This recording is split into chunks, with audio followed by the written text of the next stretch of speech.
Hi, I'm Jack. Welcome to the No Limits Business Lounge.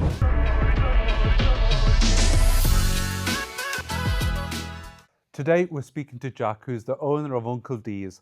Learn about how someone that's dyslexic used that as a powerful tool to become incredibly successful. Well, wonderful to meet you, Jack. Yes, you too. How are you doing? All good. Yeah? Yeah. Apart from being a bit late. Just a touch. Yeah. Yeah, all good. Yeah. Well, I mean, it's lovely to meet you. I always say this straight away. We've never met before, and that's exactly how I like it. We don't know anything about each other. We just had a little bit of a conversation about different things. But this is just a chat to see what your business is and how you've got to where you are, really. Yeah, so we've got the Pork Shop and Uncle D's, which is a food-to-go company based in the Northwest. We have What do you mean by food to go? food to go, so we are mainly based within convenience stores now, Right, okay. and forecourts, petrol stations. And I always describe it as when you go in, they have Subway and Greggs. We have the same sort of model, similar model, but more of a grab and go counter. So we prepare everything fresh on the day, and then it gets wrapped up into the hot counter. Customers then buy it throughout the day, but that ranges from breakfast products to lunch to tea. So yeah, that's our line of work really. Okay, so I mean, how long have you been in that industry? So for me, I worked. So it was my dad's company originally. Right, I see. He set the company up in 2001. I started working there when I was 14, and then Were you getting paid? a little bit. Yeah. The only reason I ask is when my dad was in the food industry, and growing up, all of us brothers, we used to work in his takeaway/restaurant. We never got paid. Yeah, it's just expected. But you learn a lot. Yeah, so I did work experience there when I was like 13, 14. Yeah. And then I'd start doing some weekends and some holidays. And so whenever I was off school, I was in there. And then went to college, studied golf, actually, golf management. My idea was to be not particularly a golfer, but something within the golf industry, whether it be like a coach, or running a golf club. But then I found myself always either bunking off the lessons in the afternoon to try and go and work at the shop to earn an extra few quid, or just not turning into lessons and just going into work. So I ended up dropping out of college and just started working there full time. And then from there, so you never went to uni? Or No. Okay. I'm not the brightest button when it comes to schoolwork, really. So yeah, it was always going to be something with my hands, really. Well, I love that because a lot of people, they put too much focus on academics. You know, it's so much focus, so much homework, so much, you have to get good grades, everything like that. And people need to realize you can get somewhere without it. Oh yeah, and there's, I know more successful people who didn't go to uni than have gone to uni, or the ones who have gone to uni aren't even doing anything with the degree that they got. So for me, it was never on the agenda to go to uni. But so once working at the shop, my dad had a business partner, and in 2015, me and my dad bought his business partner out. So then it was me and my dad then, and that's when I started putting my sort of twist on the shop and introducing certain products, or the way the shop was set out, or the way it looked. We got a Facebook page. We didn't even have a Facebook page or anything like that, let alone a website. So you modernised it, basically. Just brought it back up to speed a little bit, yeah. But then I could always see where I always had a vision of where I could see the shop and the company, and it wasn't just to have one in Poulton. It was to grow this to as many stores as we could, develop a really strong brand. So then in 2019, me and my wife bought my dad out, and from then we were just making everything in the back of the shop. But then we moved to a factory, and we started producing everything there. And then we opened in Lytham, and then we actually teamed up with a spa franchise called Lawrence Hunt that are based in Preston. They have around 23 or 4 spas, and we opened our first one within theirs. We actually took over, they had a Subway in there that was not doing too well. So then we went in, rebranded as our own, as the pork shop. And then it was really successful. So then we started opening more with them. So is this sort of grab and go or an actual shop front? This one was like this was like a Subway within, right, I see. You know, where they've got the serve over. Yeah. So we had the serve over counter, whereas you could go up and order your stuff and someone would serve you. But then they also had the grab and go element. Right, I see. So the hot counter. That one proved successful. Then that was in Bispam. Then we opened in Lytham, in St Anne's a couple of months later. And since then we've actually opened 5 with them. Right. Wow. So they were the key part to the growth, because we were doing well with them, and they wanted to see us in more of their stores. So the business as a whole, I mean, how would you categorize it? It's not like a butcher's, is it? No, so it's changed a lot, you know. Yeah. So we used to do. My dad was a butcher. Right. His I see. business partner was more of the baker, and that's where I always spent my time, was in the bakehouse, making the pies, making the pastries, that kind of thing. So we used to have like an L-shaped counter at Poulton, and this was all butchers, so fresh meat that my dad would do. And then all down here would be like a deli, so it'd be cooked meat, it'd be quiche, it'd be custards, then you'd have pies, and then we'd do bacon barms, sausage barms, that kind of thing. But when I took over, I always wanted to streamline it, because we used to do our own lasagnas, a lot of products that used to take quite a lot of time. But when me and Dad were there, that was fine, because we were there anyway, we were taking our wage, it didn't really matter what we did while we were there. But what you find is, when I started to take myself away from the company, once you started having to pay people to make the lasagna or the millionaire shortbread, it wasn't really profitable. So then we had to look at what was profitable and streamline the whole operation in order to be able to grow. And that's what we feel like we've done. So what's the biggest difference then between, obviously, you now? Are you running the company with your wife, do you say? Yes, yeah. What's the biggest? Mainly me. My wife Amy does the accounts and, Right, I and see. she's She's the brains behind it. Well, yeah, I wouldn't go that far. So what's the difference now then with both of you running it compared to when you were running it with your dad? So when I was running it with my dad, I mean, I was in there sort of 2-3 o'clock every morning. Right. Wow. And we'd work till 4. So we were baking everything fresh on the day, but we used to do quite a lot of wholesale as well.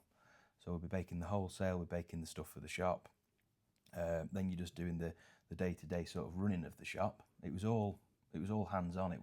There was no sending emails. You know, we never sent an email. We never had a meeting. You know, it was all just head down, arse up in the bakehouse, really. So I used to do that 6 days a week, and I used to have what I'd call a half day on a Saturday, which was 2 in the morning till 1 in the afternoon. So it was still, you know, a decent shift. Your sleeping pattern must have been messed up. Well, it was, you know, and that was quite a tricky part, you see, because all your friends are going out. I'd be driving through Poulton at 2 o'clock in the morning, and they'd be all waiting for taxis, you know, and I'd be on my way to work. But I knew I had to do it in order to get to where we are today. It was just part of the journey, really. But yeah, I'd go to sleep at like 7 o'clock. Wow. So me and my wife didn't have too much of an evening relationship, shall we say? You know, watching Netflix or anything like that. That was out of the question. Yeah. So the business itself at the moment, is the way it's running. Are you still like that? No. So I always planned on trying to work my way out of the company, you know, right. and trying to work on the company instead of in the company, which is a big thing. You know, you don't get anywhere while you're working in it. You've got to take yourself out of it in order for it to grow. So I got a baker, and then we changed how we did things, and then you'd get someone in who'd do another element of your work. And then before you know it, I was out of a job almost, and now I don't do anything besides work on the business. What do you mean work on the business? Tell me more about that. So work on the business is just developing it. Eyes on the numbers, which has been a massive thing with all the price increases for the cost products and the electric and the labour. you have to be absolutely bang on with your prices. So we spend a lot of time on that to make sure you're making what you think you're making, because there's a lot of companies out there who are still living in the past where they think they can sell a pie for £1.50, where it can cost more than that to make. You know, a lot of these sort of family-run bakeries and stuff, a lot have gone out of business, and in my opinion, it's because they didn't know the numbers. You know, they were just still living in the times where stuff didn't really go up that much. I think it all got too much. In order for them to survive, they probably had to put the prices up far too high. Yeah, so that's your main focus now, as well as just, you know, hiring. So you hire staff to basically do all of this? Yes. Or yeah. full-time staff? Yeah, all full time. So we have so in each shop we have bakers and managers and supervisors. So you've grown it quite substantially, Yeah. haven't you? Yeah, and then from the shop, so we've got 8 locations altogether, and we have an area manager who looks after those, and then I have Angela, who used to be the area manager. She used to be just the shop manager at Polton, then became the area manager, and now she's more like in the franchise side of things. Yeah. So yeah, it kind of takes care of itself, really. Yeah. Well, a funny thing is, you started the conversation by saying you're not the brightest of sparks, but yeah, you've in regards managed to grades and things like that, yeah. But what you've managed to do, you've managed to create an actual corporate entity properly. Yeah. It seems. Yeah, that's it. But they don't teach you that at school, do they? No. But how did you learn then? Probably just with I always knew that's what I wanted to do, and maybe it's my superpower to be able to do something like that, you know. Yeah. Because I'm dyslexic, so Yeah. I think, and you know, Richard Branson was dyslexic, so don't ask me to spell it though. But yeah, so and they say we think differently. Yeah. You know, and that's what it is. And someone can come to me and ask me a question, and I can just answer the problem or the whatever it is, just like that. And then it took me a while to realise, you know, why can't everybody just answer that question? You know, why do they have to ask me? Yeah. But some people don't see it how I see it. So how do you feel as if that your dyslexia has? Do you think it's helped you then in what you're doing? It probably has, yeah, because like I say, it enables you to think differently. Now, I only found this out maybe 3 or 4 years ago. You know, I was just thought I was thick, you know, but then someone turned it into a positive for me and said, you know, a lot of successful people are dyslexic, and you know, you probably think different than a lot of people. Well, that's a stigma, isn't it? Because, and funny enough, I believe that stigma comes from schools. Because think about when we were in school. I'm guessing you're younger than me, so 36. But I'll leave my age out of it. When we were in school, people that had dyslexia, they were given more time. But the way they were given more time in exams, it's as if they're thick, they need it, right? Which I was always thinking that's not right. But like what you said, as I've grown up and in the world of business, I've met so many people who have that condition, but when it comes to business, they're bloody smart. Oh yeah, yeah, and I think that's what it is, and that's why you couldn't have done what you have done without having a bit of smartness about you, by the way. Yeah, no, I appreciate that, but no, I think you have to be a little bit fearless as well to do what we do on a daily basis. And you know, someone once said, you know, how many staff do you employ? And I think it may have been 50 at the time, and he was like, God, do you not like worry about it and think, you know, what if something happens? And I don't even think about that. You know, we're just making it work. It's just But like some people think like that. They think they put pressure on themselves, thinking you've got to keep all these people in work. So do you think your dyslexia has then helped you become more of a risk taker then? Probably, yeah. And not necessarily risk taker, but I don't really know what the answer is, but because surely growing from one store that was predominantly, I'm guessing, a family sort of business to now becoming almost like a franchise. Well, it is a franchise now. Yeah. Well, that's a big step up, and that's a risk. Yeah, that was a risk. But I think I know where I want to get to in life, and I think so all I'm doing is taking that next step to get into where I want to get to in life. Where is it that you want to get to? I don't really want to say. Just Purely on the basis, secret. Trade secrets. Right, no, okay. I just want to be, living a happy, healthy, wealthy life with Amy and the boys, and whether that's selling the company at some point or selling shares in the company at some point. But yeah. I'll let you have that one veto. You but can. Going back to actually the family element of it, and the reason why this resonates with me is because two of my most loveliest clients and two of my biggest clients actually, they own a bakery in Liverpool, and they bought that bakery. I don't know if you've heard a name called Satterthwaite's. It's quite big in Liverpool. It was always a family business, dating back to 18 something. That's how old it is. They're not in the family, but they bought that business and kept the name and kept the family name and business running in the same store as it always has been. Yeah. And one of the questions I asked them, it's such a successful company and such a feature of that area. Without that area is not the same. And I asked them the question, why did they not grow it? Because they had the chance, what you've done, they had the chance to grow it, and the profit that one store makes is unreal, by the way. Yeah, that's it. And I think my dad didn't grow it, in my opinion, because he was happy with that. That's what he wanted. He wanted this one shop in Poulton. He was happy with that. I also think to grow, you have to have an element of trust. So Dad was there every day. He was cashing up. He was keeping his eye on things. If someone was on the phone on the shop floor, or they were talking on the shop floor when there was customers waiting, he'd just give them the eyes. Whereas if you're not there all the time, you can't do that. Yeah. Like I say, you also have to have trusting with money, so no one's stealing. Yeah. You're trusting them with a lot. So you've got to have the different systems in place and different checks and things like that. But I think personally, why Dad didn't do it is, he openly says, I couldn't do what you're doing, and I think it comes with a lot of different headaches as well. Yeah. Which is fair enough. Well, that's what my client said. They're probably going to retire in the next year or two, and they always say it's just we didn't need a headache.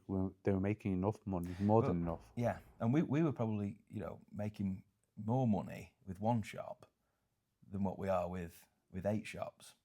And some people think it's the other way around, but as you grow, the infrastructure grows, and the headaches become bigger. And with one shop, but I guess there's always the end goal. Well, that's why, it. So you've got to, you've got to go through a bit of that to get to the other side.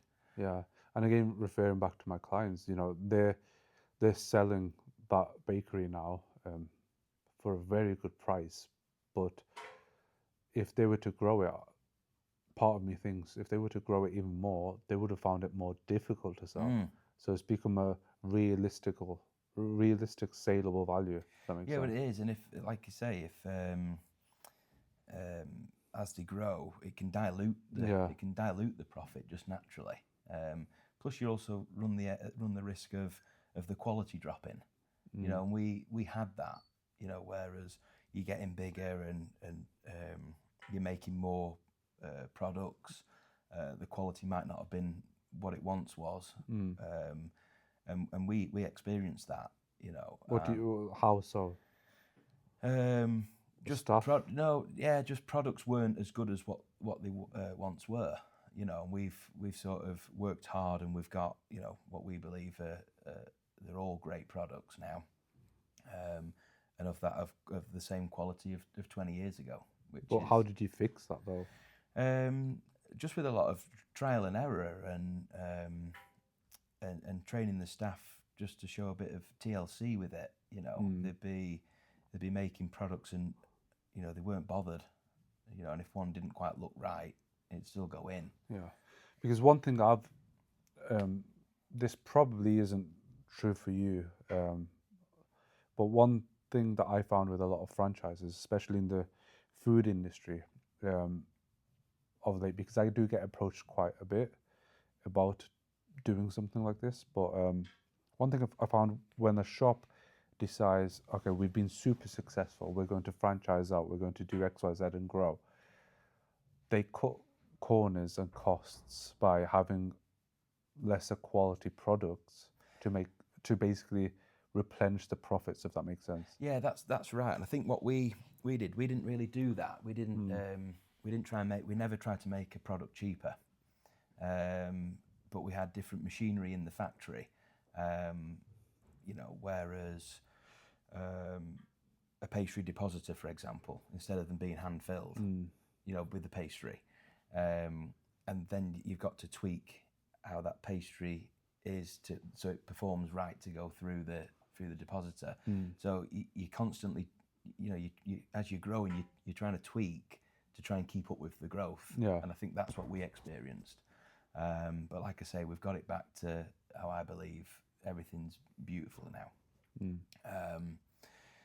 But yeah, and I think that's what happens. You can compromise on the cost. Yeah. Well, I actually fell out with a friend. When I say fell out, he stopped talking to me, which is weird. But it's his shout out, I guess. But anyway, do you remember when smash burgers were huge? There was a huge sort of push for smash burgers. But if you go back 10 years, there was no such thing as smash burgers, right? So one of my friends opened a smash burger place in Manchester. It was the first one, right? And it was unbelievable. The quality was amazing because he was spending, I think it was £10 or £11 a kg on the mince, Right, yeah. which is quite expensive, but he was getting the quality meat. As soon as he made a lot of profit, he opened a second store, third store, fourth store. Brilliant. But what he then did was, instead of spending that £10, £11 a kg on the mince, he dropped it down to £6, £7. Yeah. And the quality that he was getting wasn't the same. It was poorer quality. So the taste, I could tell because I was sort of on the journey with him. Yeah, you know what it Yeah, used so to taste I like. could tell. So I remember going into one of his stores. I hadn't seen him for a while, so I went and he made me one, and I had it, and I said, that doesn't taste the same. That doesn't taste nice. That just isn't. It's normal. What's happened? So he told me, and I said, mate, no, that goes against everything that I believe in. He stopped talking to me after that. Oh God. But how do you feel about those type of franchises? Because that's what I think of when I see franchise now. Well, I do agree with it to a certain extent. I always think McDonald's original burgers would have been a lot better than what they are today. So there has to be, I think it's very difficult to keep the exact same quality from the one, especially if it's something like a burger. Yeah. But we've always, like I say, ours are the same recipes as they always have been. We've never compromised on meat quantity. We've done everything. Everything is exactly the same. We're not clever enough to start tweaking around with stuff like that. Probably for the best. Yeah. Keeps everything high as in quality.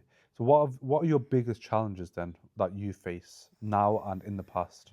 Well, the biggest challenges now are, so we're in a position now to grow the company, and our biggest challenges are is opening new stores and making contact with people. We are looking at doing the convenience store show at the NEC this year. In Birmingham? Yeah. Okay. Just to try and get our name out there, because... Which date? There's 2 dates for that, right? Well, it's I think it's the 13th, 14th and 15th of April. I think I'm there. Oh, yeah? Yeah, because they do, I think there's a farm shop and deli, and it's all in the same room, basically. Yeah. I think they do the forecourt show as well. Yeah. So, yeah, we're looking at trying to get involved in that, because that's ultimately where hopefully the people who we want to be speaking to will So be are there. you going to have a stall as an Yeah. exhibitor? Yeah. All right. Okay. And just showcase our model, our offering. You know, we believe ours is a really good offer, strong brand, great tasting products. You know, you look at some of the other competitors; they're achieving a margin of late 20s to early 30s. We're achieving over 45% for our what would be franchisee. And they're not really franchisees now, they're more of a food to go partner. Yeah. There's no fees involved. So the way you've set the business up, although you've got all the stores, ultimately you're the person at the top, right? So Yeah. it's not really a franchise where someone buys in right now. No, so I mean we've tweaked the model as we've gone along, and originally it was a franchise, so we actually sold our Lytham store as a franchise. Right, I see. And that was mainly to get a bit of a feel for what's involved with franchise. So that was a standalone store on the high street. And what you find with those is there's high rents, big staffing costs, high electric bills, the rates, everything. So the else that overheads goes are with really it. high. Exactly. Whereas when you go into a convenience store, they're already covering everything anyway. And you just pay them. Well, yeah, how it at works cost. with Lawrence Hunt is they take a percentage of the net sales Right. as a rent in theory. With What if you made no sales? we always make sales. yeah, we always make sales. Well, that's a good deal, isn't it, for you?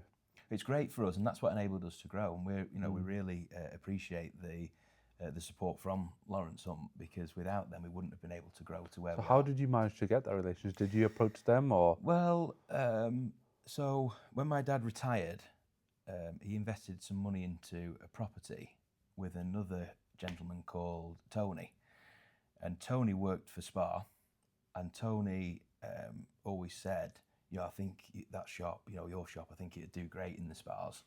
And my dad had always sort of mentioned this, but then during COVID, we actually closed the shop for a little bit. And then when we reopened, we'd opened under like a new brand, if you will. It was still a pork shop, but it was black, it was yellow, it was quite bold.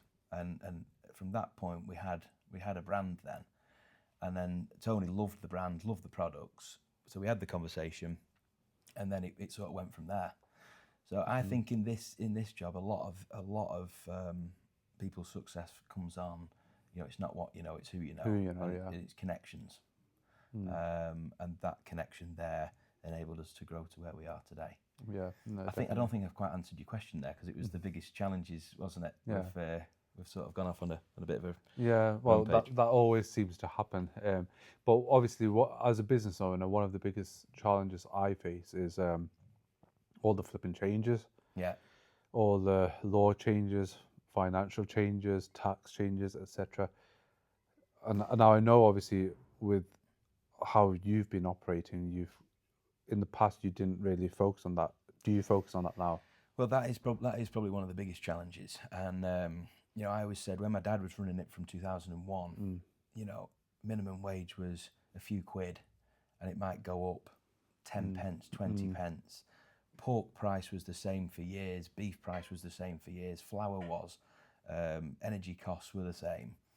Since we took over in August 2019, 6 months later it was COVID. So then you had all the increases and dealing with all the furlough and that kind of thing. Then it was the war in Ukraine.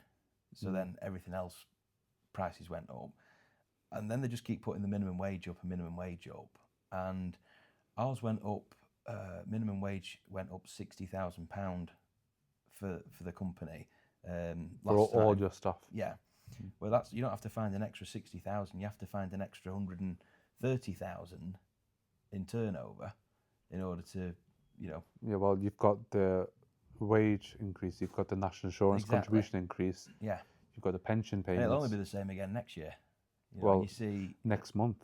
yeah, but the minimum wage will probably go up Yeah. next year.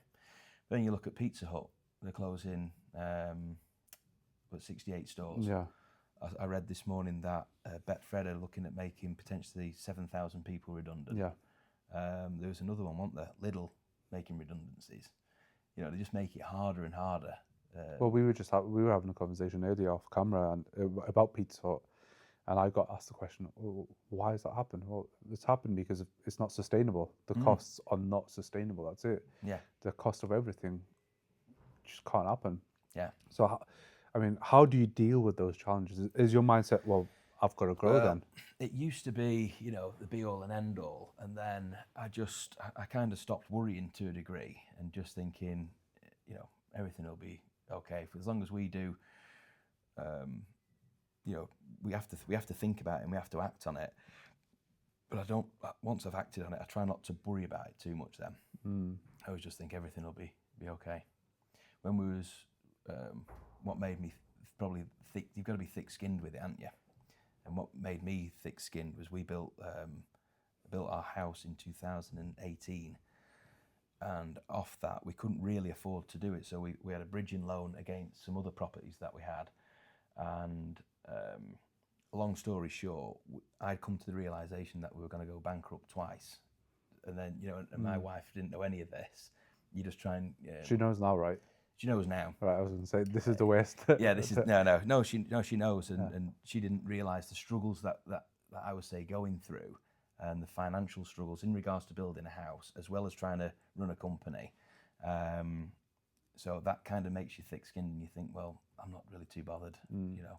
Did that affect you and your business in any way? Not the business, but me probably personally a little bit, you know. But now I'm so glad that we've done it, and I learned a lot of lessons from that. And now I'll never do it again unless I can truly afford it and not have to borrow anything. Did you know you were going to put yourself in that position when you did it, No. or was it a case of literally we were under costing everything? Well, no, it was just I think so when you get a bridging loan, they come out and value it at certain stages, and then what I didn't realise is they only give you a percentage of the valuation. Yeah. So you know, I'm trying to sweet talk the valuer to try and get him to value it up in order so we can borrow more. But if it's valued at £50,000, they'll only lend you 25,000, for example. And I'm thinking, well, my builder's merchant's bill's more than that, you know, and we still need to carry on with the next phase. So yeah, I was only late 20s, so I wasn't very old, and you know, and I had no experience in this. It just seemed like a good idea, so I went and did it. Was it a good idea? It is now. Yeah, it wasn't at the time. Yeah. Yeah. Well, those type of things that they're unbelievable lessons, though. Yeah, they are. Yeah, because I remember when I was very, very young, I went through a proper tough phase where something had happened, and it meant that my whole life was built around finances, if that makes sense. So I may as well just share it. So when I was out in America, when I was very, very young, I had a car accident and basically drove a Mustang off a cliff, right? And in America, the insurance is weird. I had to pay for the entire car. Bear in mind, I was so young, I didn't have any flipping money, right? So I used pretty much my entire student loan to pay off the car. But the problem was I was going back to uni. Oh no. And I had to pay for my accommodation. I had to pay for the tuition fees. I had so much, and I remember this so clearly because at that time, for a period, I was living off £4 a week. That's what I had, £4 a week left over after paying everything off. Right. I'm talking about £4 a week. You know, it was Coke and noodles every day for a period of time. But that, I can see that benefited me so much moving forward because I just thought to myself, yeah, never again. I need to fix up. Yeah. I was only young though. Yeah, but it's a life lesson, isn't it? Yeah. And you think you're never going to be in that position again. Mm. And you can't now because you just go on benefits and you can get plenty. Yeah, no, definitely. Now, obviously, we've spoken about some of the struggles that you've had then. Tell me some of like the success stories. What's been the major successes of your journey? A success was probably taking over the business in general. You know, that was always part of the plan. You know, to own the shop. And then you want to open 5 shops, so then that's great. You've done that. So they're always big milestones. But I think the big one for me was the light bulb moment with the franchise element. And once we'd got that sort of set up and running, it was like, yeah, this is where we want to be with it. Where it's for us as a company, it's low staffing. It gives people the ability to make decent profit, have a decent brand within the convenience store or the forecourt.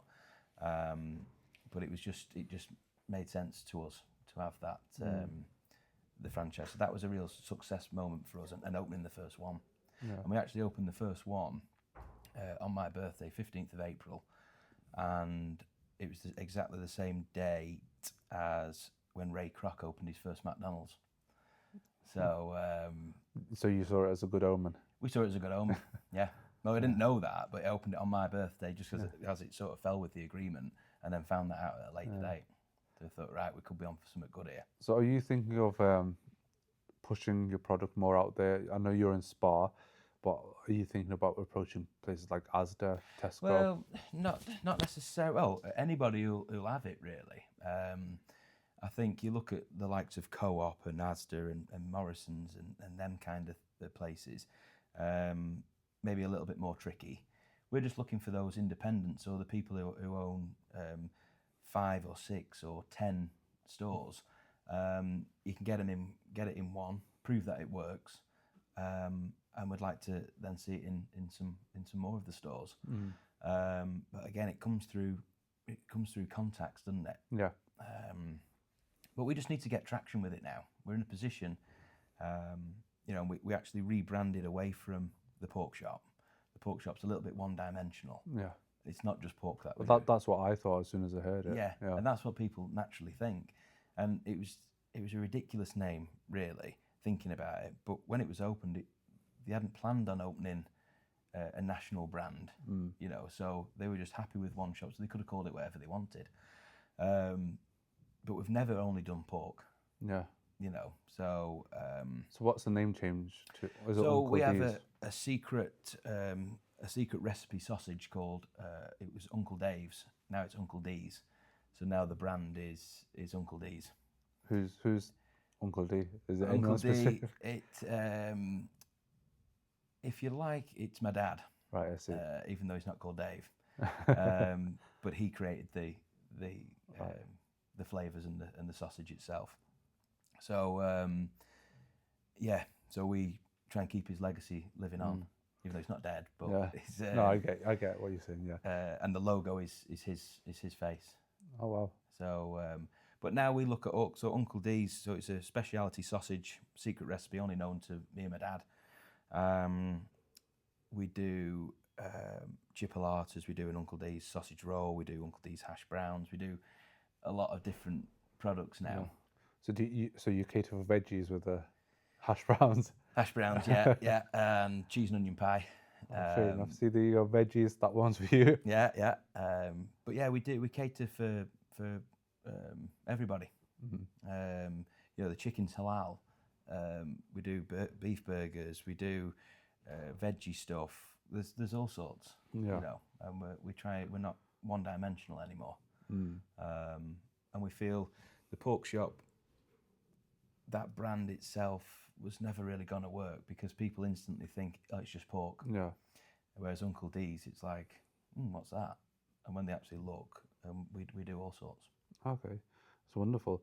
No, it's really good to hear your story. And I'll probably want to chat to you more off air, but yeah, wonderful.